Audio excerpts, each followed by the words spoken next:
नमस्कार साथियों, आज पुनः मिशन स्वराज में आपका स्वागत करते हुए मैं प्रकाश पंत पांडे आज एक बहुत ही अच्छे विषय पे आपसे मुखातिब हूँ, आपसे बात करना चाहता हूँ और वो विषय है महात्मा गांधी का ग्राम स्वराज का सपना।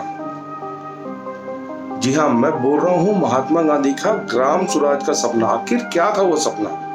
देखिए, महात्मा गांधी के ग्राम स्वराज के सपने को अगर शुरुआती दौर से ही सरकारों ने अडॉप्ट किया होता तो आज लॉकडाउन में, कोरोना काल में देश की ये स्थिति नहीं होती। जी हाँ, मैं आपको ये समझाना चाहता हूँ कि महात्मा गांधी कितने विजनरी थे। उनका जो ग्राम स्वराज का सपना था वो साकार नहीं होने के कारण आज देश में इतनी भयावह स्थिति बनी है। अब मैं जल्दी उन बिंदुओं को समझाऊंगा क्योंकि वीडियो बहुत लंबा होने इसके कारण आप लोग को देखने में भी दिक्कत होती है। और मेरा आपसे एक निवेदन है कि जो भी आपके कमेंट्स हैं वो इस इनबॉक्स में जरूर डालें, क्योंकि मेरा ये वीडियो मैं आपको पहले दिन से बताया था कि इसका कोई तात्पर्य कमर्शियल नहीं है। ये वीडियो जागरूकता के लिए है। ये जो मिशन स्वराज की स्थापना ही की गई है देश के आखिरी इंसान को स्वराज दिलाने के लिए। मैं अगर मेरे प्रयास से और आप लोग के प्रयासों से अगर कुछ परसेंट लोगों तक भी ये बात पहुंच पाई और वो स्वराज हासिल करने में कामयाब रहे तो मैं उससे अपनी सफलता मानूंगा। आइए हम जल्दी जानते हैं कि महात्मा गांधी का जो ग्राम स्वराज का सपना था वो क्या था। देखिए, महात्मा गांधी का मानना ये था कि गांव जो होते हैं वे लोकतंत्र के जो केंद्रीय विकेंद्रीकरण है उसकी सबसे छोटी इकाई है। महात्मा गांधी उस छोटी इकाई को स्वावलंबी और आत्मनिर्भर बनाना चाहते थे। आज प्रधानमंत्री नरेंद्र मोदी भी बोल रहे हैं कि आत्मनिर्भर भारत। असल में आत्मनिर्भर भारत कैसे बनेगा? आत्मनिर्भर भारत तब बनेगा जब जड़ों से लेके ऊपर तक जो वृक्ष है वो मजबूत होगा। तो जड़ों से मजबूत कैसा कब होगा? जब हम बीज डालेंगे और तब से उसकी सिंचाई और उसका खाद पानी समय समय पे करेंगे तभी वो बढ़ेगा। अब देखिए, महात्मा गांधी का सपना ये था कि गांव को स्वावलंबी बनाए। कैसे बनाए? कि पहला, गांव शिक्षा के लिए शहरों पे आश्रित ना हो, गांव चिकित्सा के लिए शहरों पे आश्रित ना हो, गांव और अपने रोजगार के लिए भी शहरों पे आश्रित ना हो। आश्रय का मतलब है 100% आश्रित ना हो। भाई 12वीं तक डिग्री कॉलेज भी वहाँ खोले जाते हैं। डिग्री कॉलेज तक कम से कम वहाँ पे ऐसे विकल्प बनाए जाए कि कोई भी युवक युवती, कोई भी बच्चा या बच्ची डिग्री हासिल करने के बाद उसे अपने गांव के इर्द गिर्द ही नौकरी मिल पाए। इसके बहुत से विकल्प हैं। आप आईटी सेक्टर, बीपीओ जो होता है, बीपीओ को जगह से कोई मतलब नहीं होता है। उसको कोई मतलब नहीं है कि वो शहर में ही अपनी ऑफिस खोले। हम बीपीओ को गांव के इर्द गिर्द जगह दे सकते हैं। ये सरकारों को ध्यान देना चाहिए। उससे ये होगा कि गांव के लोग, जो बीपीओ का ऑफिस निर्माण होगा, बीपीओ की कंपनियां बनेंगी, उसमें ग्रामीणों को नौकरी मिलेगी उसके कंस्ट्रक्शन में। इसके बाद अगर इंजीनियरिंग कॉलेज, मेडिकल कॉलेज गांव के आसपास खोले जाए तो उसमें कहीं कोई बुराई नहीं है। उससे ये होगा कि गांव के लोग भी उसमें पढ़ पाएंगे। गवर्नमेंट को, सरकारों को ऐसी अफोर्डेबल स्कीम्स बनानी चाहिए, ग्रामीणों को छात्रवृत्ति दें या कुछ निःशुल्क शिक्षा का प्रावधान करें। और इसके साथ साथ जब गांव के बच्चे वहां से पढ़ के निकलेंगे तो उन्हीं कंपनियों में उनका कैंपस सिलेक्शन होगा। अब गांव में सिंगल स्क्रीन थिएटर खोल सकते हैं मनोरंजन के लिए। छोटे जो हाट होते हैं वो वहां खोले जा सकते हैं। अब गांव में शॉपिंग मॉल की जरूरत नहीं है, क्योंकि शॉपिंग मॉल खोलने से गांव का जो लिविंग स्टैंडर्ड है उसको कोई प्रभाव नहीं पड़ने वाला है। और वैसे ही शॉपिंग मॉल की जरूरत गांव में नहीं है, क्योंकि गांव खुला है। गांव की सादगी को बचाते हुए गांव को अगर उन्नत किया जाए तो इसके दो फायदे हैं। शहरों में जो पलायन है वो रुकेगा, कम होगा। और पलायन कम होने से अब हम आते हैं लॉकडाउन में। अगर लॉकडाउन में जो लाखों की संख्या में मजदूर प्रभावित हुए, अगर कई लाखों लोग की मृत्यु हुई, दुखद मृत्यु हुई, जो कि वो नहीं होनी थी, वो उनका समय नहीं था मृत्यु का। ये समय क्यों हुआ? सरकारों की अव्यवस्थाओं के कारण, सरकारों द्वारा गांवों की जो अवहेलना की गई थी उसके कारण। अब आप बताइए, अगर गांवों में रोजगार उपलब्ध होते, चिकित्सा उपलब्ध होता, शिक्षा उपलब्ध होता, तो गांव का व्यक्ति शहर क्यों आएगा? आज शहर का व्यक्ति खुशहाली और शांति खोजने के लिए गांव तलाश रहा है। वो 50 किलोमीटर, 20 किलोमीटर, 30 किलोमीटर दूर जाके वो अपना एक खेत खरीदता है, फार्म हाउस बनाता है और उस पर जाके वो वीकेंड या महीने में 1 दिन 2 दिन बिताता है परिवार के साथ। क्यों? उसको भी पता है कि सादगी के, जहां सादगी है वहीं शांति है। वो शांति की तलाश में गांव जा रहा है, और गांव वाले की मजबूरी है, वो शांति की तलाश में नहीं आ रहे हैं। गांव वालों की मजबूरी है कि वो शहर की तरफ पलायन करें। इससे क्या हो रहा है, गांव वाले, जब गांव के नागरिक शहरों में आ रहे हैं तो शहरों के ऊपर बोझ बढ़ रहा है, भार बढ़ रहा है। गांव के लोग शहर में आना नहीं चाहते हैं, लेकिन उनकी मजबूरी है। उस मजबूरी को सरकार को समझना होगा। अगर आत्मनिर्भर बन जाएगा गांव, तो गांव का व्यक्ति शहर नहीं आएगा। इससे फायदा क्या होगा कि शहरों और गांवों का जो बैलेंस है प्रॉपर रहेगा, प्रदूषण कम होगा। अब जब ज्यादा कंपनियां खुलेंगी शहर के आसपास, तो बड नेचुरल उसका पोल्यूशन होगा। इसमें एक और एंगल है, वो एंगल ये है कि गांव का व्यक्ति जब शहर में आता है तो वो गांव का व्यक्ति बहुत कोमल हृदय का होता है, बहुत साधारण व्यक्ति होता है। उसके मन में कल चपट, कटुता ये सब नहीं होती है। वो जब आता है तो शहर की चकाचौंध देख के उसमें वो रम जाता है।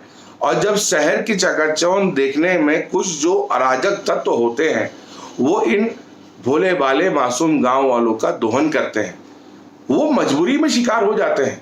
हमने कई ऐसे उदाहरण बॉलीवुड इंडस्ट्री में भी सुने होंगे आपने, कास्टिंग काउच, कि काम देने के नाम पर उनका शारीरिक, मानसिक, चारित्रिक और कईयों को तो आर्थिक दोहन भी हो जाता है। हमने आए दिन सुनते हैं कि नौकरी दिलाने के नाम पे लाखों की ठगी। ये सब क्यों होता है? ये सब तभी होता है जो गांव का व्यक्ति शहर में आ रहा है। तो मेरा सरकारों को सुझाव है कि आज भी अगर महात्मा गांधी के ग्राम स्वराज के सपने को साकार कर दे, तो यकीन मानिए बहुत हद तक होगा, 5 साल लगेंगे। 5 साल में देश की स्थिति इतनी सुधर जाएगी। और इस लॉकडाउन में भी देखा है कि जब -23.9% जीडीपी देश की हो गई थी, जब जीडीपी इतनी नीचे गिर गई थी अर्थव्यवस्था, उस समय भी लगभग 4% जीडीपी किसकी अब थी, ग्रोथ कहां थी? उसी एग्रीकल्चर सेक्टर में। तो आज सबसे बड़ी बात है, आज किसान धरना क्यों दे रहे हैं दिल्ली में? मेरी राकेश टिकैत जिसे महीने में 2 बार 3 बार बात होती है, उनका एक ही कहना है कि गांव वाले की बहुत सिंपल मांगे हैं, किसान की बहुत सिंपल मांगे हैं। भाई गांव वाला किसान इसलिए बोल रहा हूं कि किसान गांव में ही होंगे ना, शहर में तो कोई खेती करता नहीं है। उनकी बहुत सिंपल मांगे हैं कि उनकी जो खेती है उसकी कॉस्टिंग कम हो जाए, उनकी खेती का जो सही दाम है वो मिल पाए, और उनकी खेती में जो लागत है वो मिलने के बाद जो उनका फसल और जो उनके पैसे हैं वो सुरक्षित रहे। और क्या मांग कर रहे हैं वो? आपसे कोई हेलीकॉप्टर तो मांग नहीं रहे हैं, या वो आपसे कोई ऐसी चीज तो मांग नहीं रहे हैं। जो ऋण है वो आप पूंजीपतियों को माफ कर रहे हैं, उसके बजाय किसानों को माफ कीजिए। वो देश के अन्नदाता है, आपको फायदा होगा, देश को फायदा होगा। तो सबसे बड़ी बात है, अगर हम महात्मा गांधी के मिशन ग्राम स्वराज के सपने को आकार देते हैं, तो यकीन मानिए, आप लिख के ले लीजिए, मेरी गारंटी है कि अगर 5 साल पूरा देश, पूरी केंद्र और राज्य सरकार इसको अडॉप्ट कर ले, तो 5 साल के अंदर ही आपको रिजल्ट दिखने शुरू हो जाएंगे। अगर मैं मुख्यमंत्री होता छत्तीसगढ़ का, तो मैं सबसे पहली अपनी प्रायोरिटी में इस महात्मा गांधी के ग्राम स्वराज के सपने को अपनी प्रायोरिटी लिस्ट में डालता। शिक्षा, स्वास्थ्य और गांव का विकेंद्रीकरण, गांव का आत्म स्वावलंबन, आत्मनिर्भर बनाना, उन्हें डेवलप करना। डेवलप पूरी तरह नहीं, गांव की सादगी को हम ना छेड़ें, गांव की सादगी को बचाते हुए उन्हें मैक्सिमम सुविधाएं वहां दें। देखिए अपने आप सब कुछ ठीक हो जाएगा। यही है बैलेंस। और जब जब बैलेंस खराब होगा, जब जब ये बैलेंस को कहीं ना कहीं डिस्टर्बेंस होगा, तो प्रकृति में ऐसे चीजें आएंगी। आज अगर गांव में मजदूर रहते जो किसान से मजदूर परिवर्तित हो गए हैं, तो वे शहरों में जाके इस लॉकडाउन में नहीं फंसते।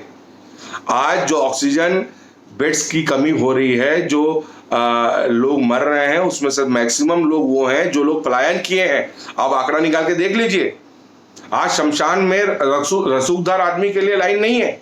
आज लाइन में वही व्यक्ति लगा है जो गांव से रह के शहर में आया है, और वो गांव की संस्कृति छोड़ के शहर की संस्कृति सीखता है, और वहां से गांव जाकर ऐसे ही अपने, अगर वो अराजक तत्व, जो मैंने बोला अराजक तत्व, तो वो गांव में भी रहते हैं, ऐसा नहीं कि शहरों में ही है।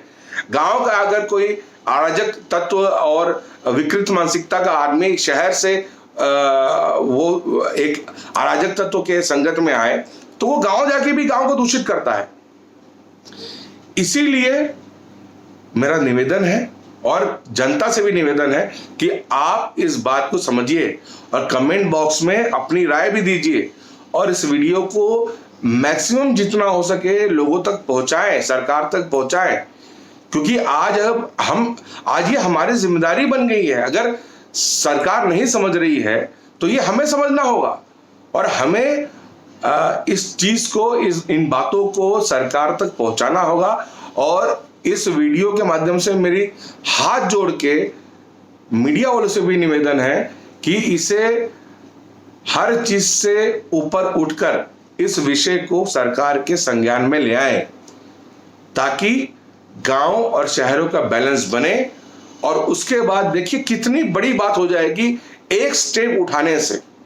रोजगार, शिक्षा, स्वास्थ्य, अगर तीनों चीज गांव वालों को वहीं मिले और शहर वालों को अपने शहर में मिले, तो बैलेंस कितना सुंदर हो जाएगा। प्रकृति भी हमसे यही चाहती है, शायद हम समझ नहीं पा रहे हैं, तो इसे समझना होगा। आज देखिए जब लॉकडाउन लगने के बाद पंजाब से ही हिमालय दिखता है। कई वीडियो और कई फोटोज हमने देखे, कितना सुंदर और कितना रमणीय दृश्य होता है। वो सब क्यों नहीं दिख पा रहा था? पॉल्यूशन के कारण। तो गांव में नॉन पॉल्यूटेड इंडस्ट्रीज लगाई जाए, और उसके कारण जो बैलेंस बनेगा, जो सादगी भी गांव की मेंटेन रहेगी, उसके कारण प्राकृतिक बैलेंस भी अपने आप बन जाएगा।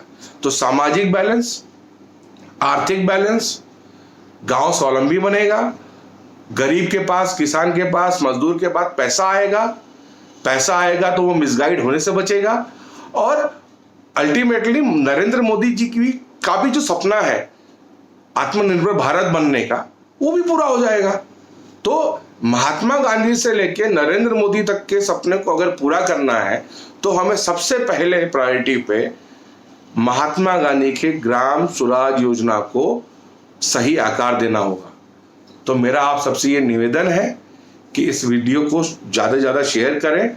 इसलिए शेयर करें क्योंकि ये बातें सरकार तक पहुँचे, और जब जनता की आवाज़ सरकार तक पहुँचेगी तो यकीनन सरकार भी संवेदनशील है, सरकार भी इन बातों पे गंभीरता से विचार करेगी। धन्यवाद।